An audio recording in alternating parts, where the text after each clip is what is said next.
Okay? Law of leverage. Importante yan. Si Henry ginawa niya yan. Kumuha siya ng manager, supervisor, salesman, stockman, gwardiya, lahat kinuha niya. Pagdating ng sales, katapusan sa yung mayaman, hindi yung mga empleyado. Law of leverage. Ibig sabihin, pinadami niya yung sarili niya para kumita siya ng malaki. Ang good news, para magawa mo yan sa traditional business, kailangan mo ng napakalaking pera. Ibig sabihin, para magawa mo yung law of leverage, kailangan mo ng napakalaking pera kapag ang target mo, traditional business. Pero ang good news, sa network marketing, ito lang kailangan mo. Yan lang. Pwede ka na mag-law of leverage. Ang masakit pa sa employment, ang company never inisip payamanin ng empleyado. Ang laging target ng company, yumaman siya, hindi empleyado.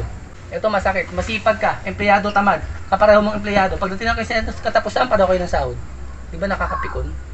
Ano point ko dito? Napakasipag mo sa company ng iba, hindi magsipag ka sa sarili mong negosyo.